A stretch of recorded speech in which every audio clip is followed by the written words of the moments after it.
I should have known something was wrong when James forgot our 10th anniversary. Not just forgot to buy a gift or make a reservation, he completely failed to acknowledge it. The same man who once wrote the date we met on tiny pieces of paper and hid them all over our first apartment just forgot. 10 years of marriage erased from his mind like morning fog burning off in the summer heat. That morning, I woke up early, my heart fluttering with anticipation. I'd planned everything. A special breakfast, the card I'd spent hours writing, the weekend getaway I'd secretly booked. I tiptoed to the kitchen in the soft dawn light and started brewing his favorite coffee, the expensive kind I only bought for special occasions. The aroma filled our kitchen as I arranged fresh berries on Belgian waffles, sprinkling them with powdered sugar just the way he liked. When he stumbled into the kitchen, his eyes still heavy with sleep, I couldn't contain my smile. "Happy anniversary," I whispered, sliding the plate toward him. The confusion in his eyes hit me before his words did. "Anniversary?" He ran a hand through his disheveled hair, checking his phone. "Is it someone's birthday?" The world seemed to tilt beneath my feet. "Our anniversary, James. 10 years today." His face fell, but not in the way I expected. There was no shock of realization, no rushing apology.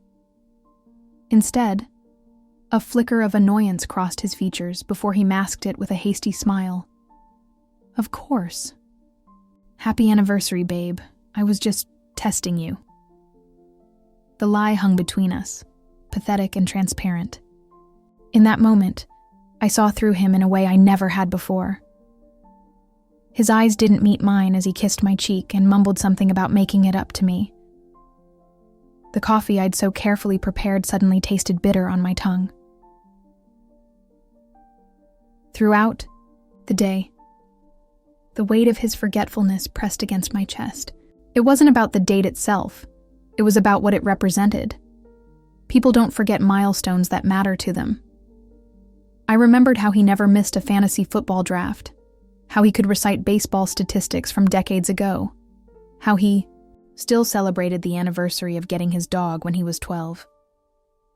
That evening, he came home with roses and an expensive bottle of champagne. The price tag was still on the flowers, $60 for a last-minute purchase that should have been thoughtful. We drank the champagne in uncomfortable silence, his phone buzzing constantly beside him. Each time, he would glance at it, a subtle shift in his expression that I pretended not to notice. "I need to take this," he said finally, stepping out onto the balcony and closing the door behind him. I sat there alone, the champagne turning warm in my glass, and thought about the signs I'd been ignoring, the late nights at work that had become more frequent, the new cologne he'd started wearing, the way he angled his phone away from me when texting, the sudden gym membership after years of claiming to hate exercise. When he returned, his face was flushed despite the cool evening air. "Just work," he said, not meeting my eyes. "You know how it is." I nodded, but something had shifted inside me. For the first time in our marriage, I didn't believe him. And as we went to bed that night, his back turned to me, I made a silent promise to myself. I would find out what was happening. Because whatever it was, it had already taken something precious from us. And I needed to know if there was anything left worth saving. 3 days after our forgotten anniversary, I found myself doing something I never thought I would. Standing in our bedroom, James's laptop open in front of me, my hands trembling slightly as I hovered over the keyboard. He'd left for work in a hurry, forgetting to lock his computer. The glowing screen seemed to taunt me, a portal to truths I wasn't sure I was ready to face. I'd never been the type to snoop. Trust had always been our foundation, or so I'd believed. But trust, like any foundation, can develop cracks. And mine was crumbling beneath my feet. "This isn't you," I whispered to myself, fingers still suspended above the keys. But then I remembered his face on our anniversary, that flash of irritation that had nothing to do with forgetfulness and everything to do with inconvenience. I remembered the hushed phone conversations, the password suddenly changed on his phone. I clicked on his email. Nothing unusual there. Work correspondences, Amazon receipts, spam. I was about to close it, feeling simultaneously relieved and foolish, when I noticed a folder labeled simply R. My stomach tightened as I opened it. The emails inside were brief but unmistakable. Miss you already. Can't wait to see you tomorrow. Last night was amazing. Each one signed with the same letter. R. Rebecca, Rachel, Rose. The name didn't matter as much as what these messages represented. A parallel life he'd been living alongside ours. I scrolled through them, each word cutting deeper than the last. Some dated back 6 months. 6 months of lies. 6 months of me believing we were happy, planning our future, while he was building a different one with someone else. My hand flew to my mouth as I read the most recent email, sent just yesterday. I found a place. Small but perfect for a fresh start. I think you'll love it. A fresh start. The words echoed in my mind as I closed the laptop, my vision blurring with tears I refused to shed. He wasn't just having an affair. He was planning to leave me. I moved through our house like a ghost, seeing everything differently now. The framed wedding photo on the wall seemed like a cruel joke. The collection of souvenir magnets from our travels, each one representing what I thought were happy memories, now felt like artifacts from a museum of deception. In our bathroom, I noticed his expensive shaving kit was missing. The closet revealed other absences I hadn't registered before. His favorite sweater, the watch I'd given him last Christmas, the leather weekend bag he'd always kept on the top shelf. He'd been removing pieces of himself from our home so gradually that I hadn't noticed the subtraction. I sank onto our bed. No, my bed now, and tried to breathe through the pain constricting my chest. The question swirled relentlessly. How long had he been planning this? What had I done wrong? Was there ever a moment when he'd considered staying, fighting for us? And who was R, the woman worth dismantling a decade of marriage for? My phone buzzed with a text from James. Working late tonight. Don't wait up. Another lie to add to the collection. I typed and deleted a dozen responses. What was there to say? I know about R? I saw the emails? Why wasn't I enough? In the end, I simply wrote, okay, let him think everything was normal. Let him believe his deception was still intact. I needed time to think, to plan my next move, because if there was one thing I knew with absolute certainty, it was that I wouldn't be the woman left behind, the wife who never saw it coming. If James was orchestrating his exit, then I would ensure it happened on my terms, not his. That night, I made a decision. I wouldn't confront him yet, not until I had the full picture. Tomorrow, I would find out who R was, and then I would decide what our ending looked like. Finding R was surprisingly easy. I simply waited until James was in the shower the next morning and used his thumbprint to unlock his phone while he slept. His messages revealed everything. Her name was Rachel, she worked at his office, and they were meeting for lunch at Marino's, an Italian restaurant downtown that James and I had once loved. I called in sick to work. The irony wasn't lost on me, and drove downtown, my heart hammering against my ribs. I parked across the street from Marino's, the place where James had once proposed to me, now repurposed as the backdrop for his betrayal. Through the large windows, I could see them. James and a woman with copper hair, sitting at a corner table, their heads bent close together. I watched them for 20 minutes, absorbing every detail. The way his fingers brushed hers across the table. How she threw her head back when she laughed at something he said. the ease between them that spoke of a comfortable intimacy. I recognized his expressions, the crinkle around his eyes when he smiled, the animated gestures he made when telling a story. They were expressions that had once been reserved for me. When they stood to leave, I expected them to part ways, back to their respective offices. Instead, they walked together to the parking garage, his hand resting on the small of her back in a gesture so familiar it made me physically ill. I followed at a distance, moving on autopilot. They drove to a small house in a neighborhood I didn't recognize. Modest but charming, with blue shutters and potted plants lining the porch steps. The place he'd found for their fresh start. I sat in my car, watching as they unlocked the front door and disappeared inside, the casual domesticity of it all, a knife twisting in my chest. I don't know how long I sat there, minutes or hours, trying to decide what to do. Storm in? Drive?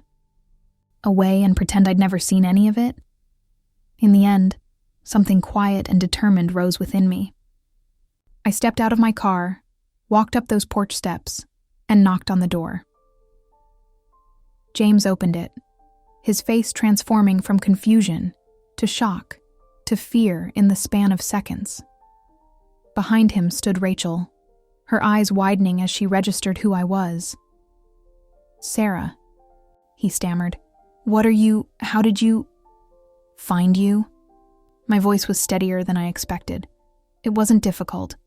"You've never been as clever as you think you are, James." Rachel stepped forward, her face flushed. "I should go." "No," I said, surprised by my own authority. "Stay. This concerns you too." I pushed past them into the house, their house, taking in the half-unpacked boxes, the new furniture, the framed photo of them already displayed on a side table.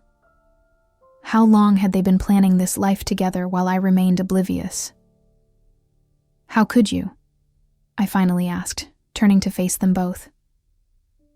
10 years, James. 10 years of my life, and you couldn't even give me the dignity of the truth. "I was going to tell you," he said weakly, "after everything was settled. After you'd moved out? After you'd taken everything you wanted from our home? When exactly were you planning to mention that our marriage was over?"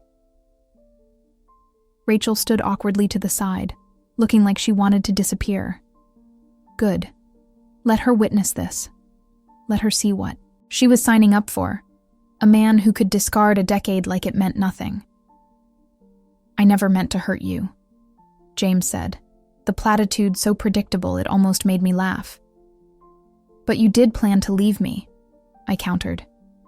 "You did mean to start a new life without even giving me the chance to fight for our marriage. You did intend to lie to my face day after day while you set this up." I gestured around the room. "It wasn't working anymore, Sarah. You know that. We've been unhappy for—" "No," I cut him off sharply. "Don't you dare rewrite our history.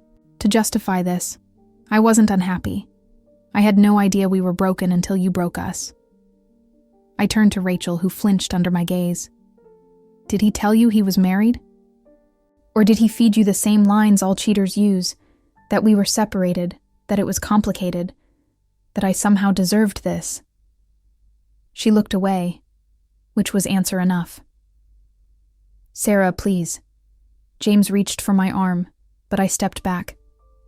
"I'm not here for a reconciliation," I said, "or even for an explanation. I just needed to see it for myself, to understand that the man I've loved for a decade, the man I thought I knew better than anyone, is capable of this level of deception." I moved toward the door, suddenly desperate for air. "You can have him," I told Rachel. "But remember what you've seen today, because one day, it might be you." The drive home from that blue-shuttered house remains a blur in my memory.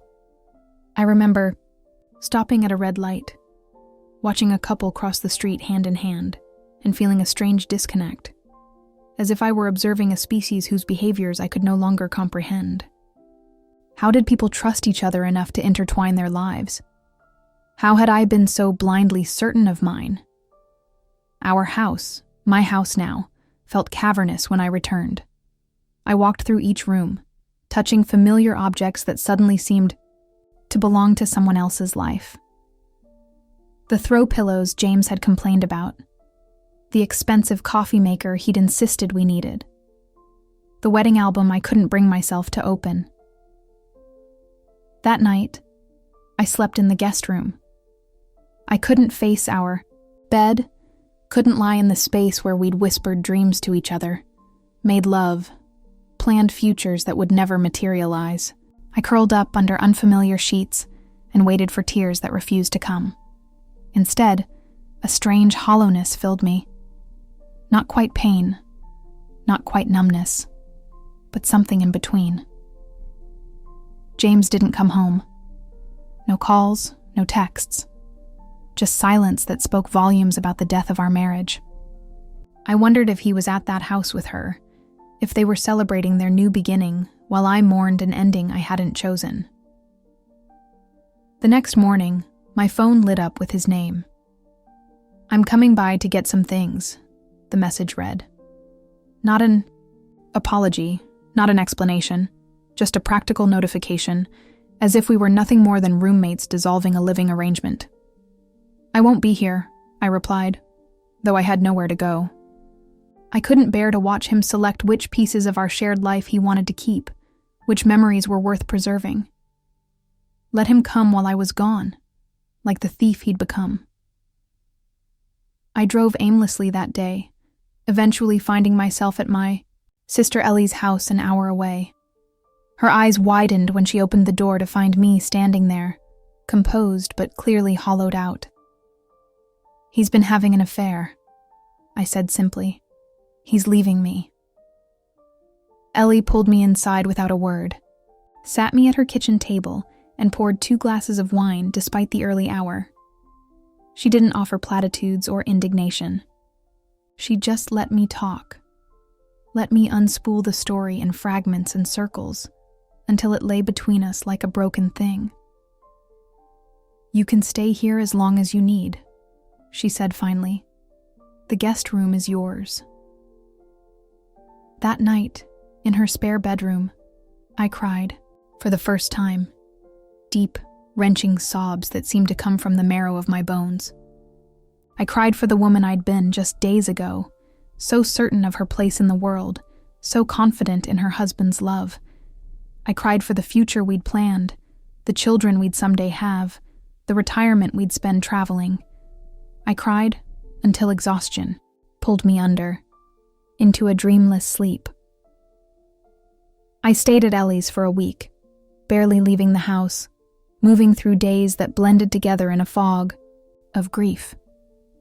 I called in sick to work, unable to imagine sitting at my desk, answering emails as if my personal world hadn't imploded. James texted occasionally, procedural messages about bills, mail, logistics.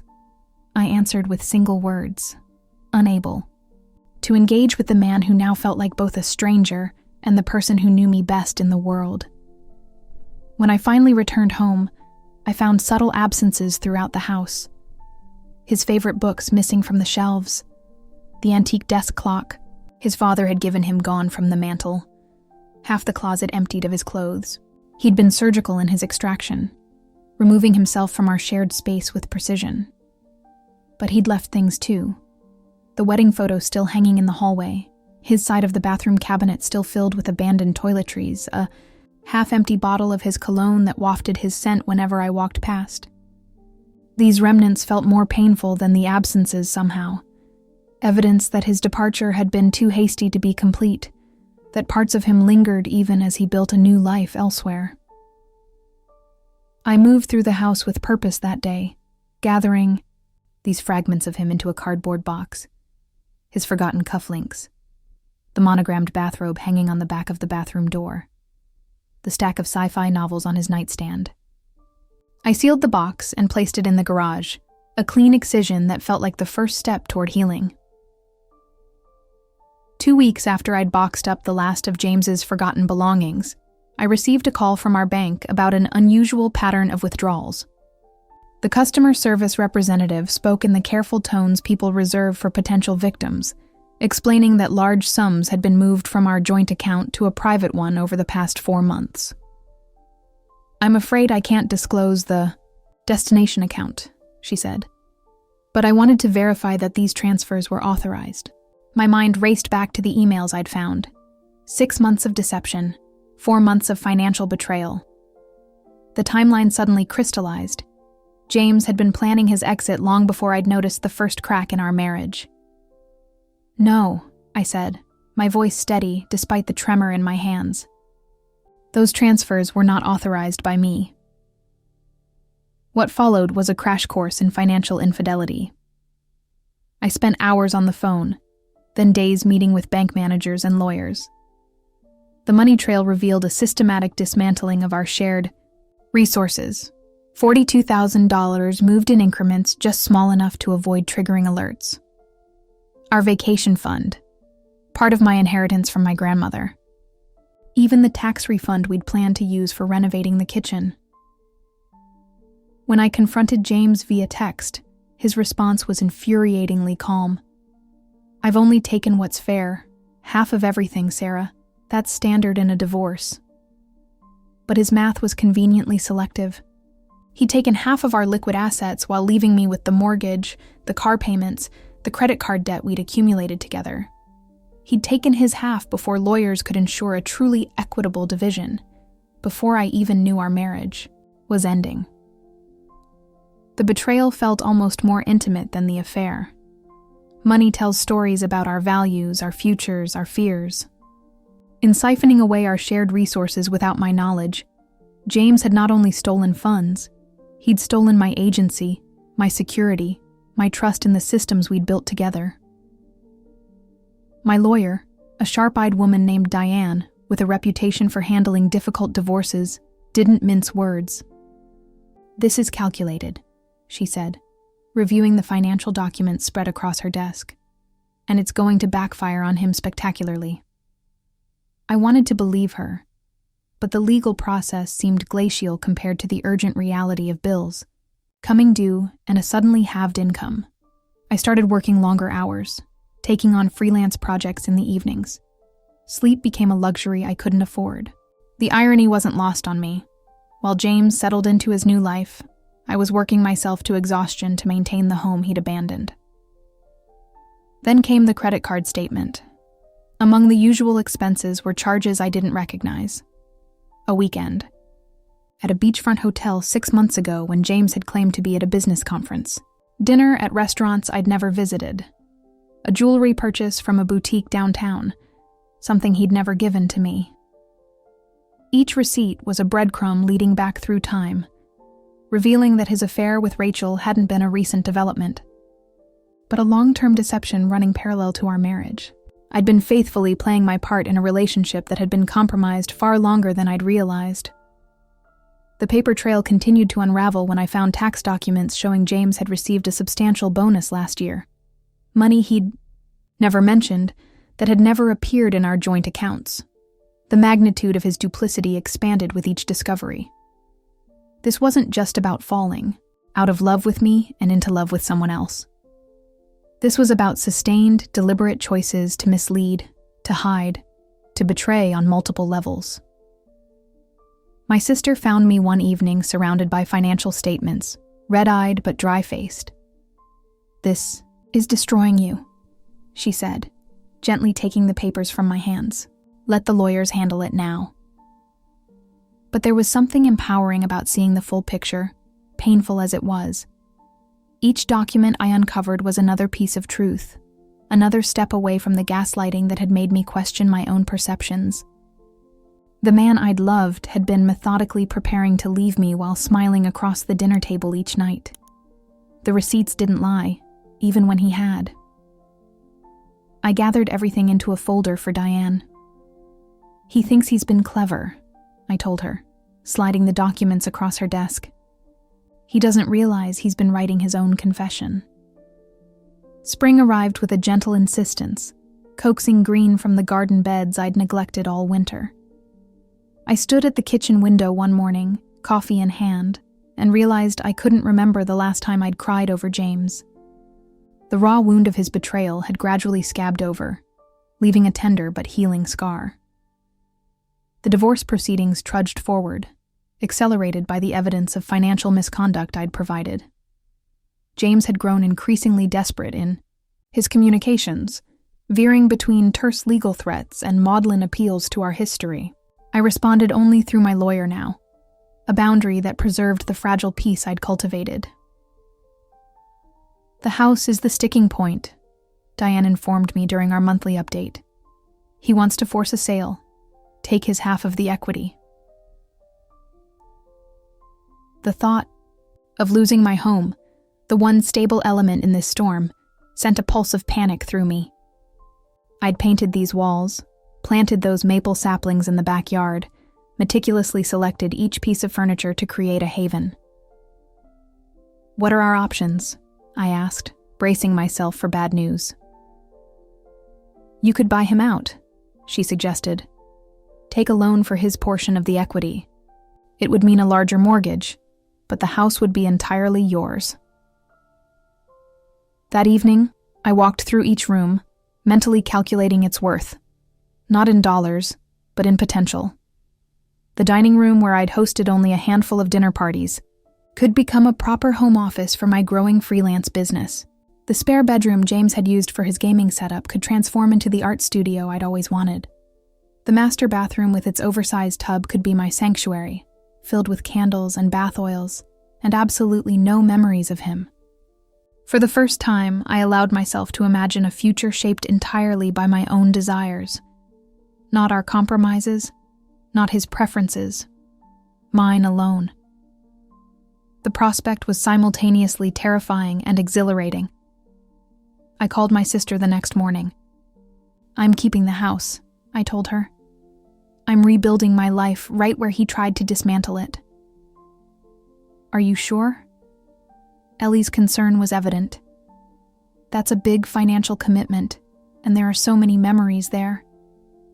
"Exactly," I said. "And I'm not letting him take the good ones, too. This house was my dream before it was ever ours. I'm reclaiming it." The decision unleashed something in me, a creative energy I'd suppressed for years.